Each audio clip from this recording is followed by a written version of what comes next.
Good morning, my neighbors. It's a slow morning.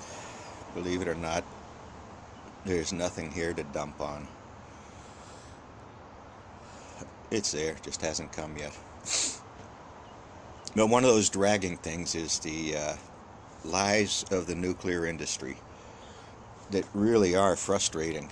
Um, these 3 nuclear accidents we have had that we are well aware of because they were commercial accidents. That's 3 Mile Island, Chernobyl, and Fukushima. All were engineering errors, period. 3 Mile Island was making a tuning change with MOX fuel that did not react the way it was supposed to, the way it was engineered and expected to, and a major engineering fault was exposed in the way the tanks and some tank gauge readings work and don't work in an emergency because of air containment. So there was a whole bunch of things that showed up inside of 3 Mile Island that were interesting. But that is not how it's presented. It was not an engineering operations failure.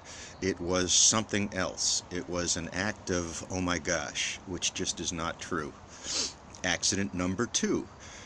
Chernobyl, exact same thing.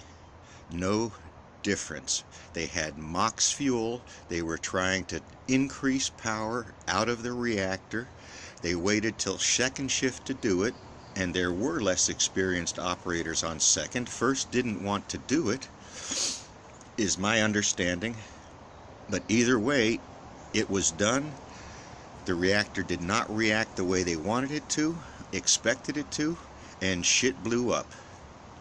So there's number 2, engineering failure. Not a big oops.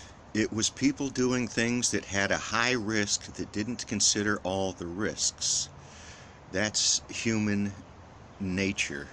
That's pressure from above to make money. Accident number 3, Fukushima. Fukushima was a design basis failure. They had continuing problems through the build once they had cut the mountain down because they didn't want to pump seawater up an extra 100 or 200 feet in the air because of the cost of doing it. You'll notice they did it on the second or the last 2 plants they put in Fukushima Daiichi. So, yes, engineering failure, period. But the keys on top of all 3 of these accidents in sequence is the time, the distance apart from them. The industry, now you can argue about Russia. They don't pay attention to us anyway. Different type of reactor, can't happen to us. But after both of those accidents happened, the industry put more effort into covering those accidents up and misleading us and misinforming us about science is any in the history of mankind, excepting for some weapons tests and accidents that happened. So yes, this is serious shit. And we have punks from the Trump family. We have punks that know nothing about the efficacy of life. They think corporations are real things that exist. So, hey, I found a rant. Good morning, all.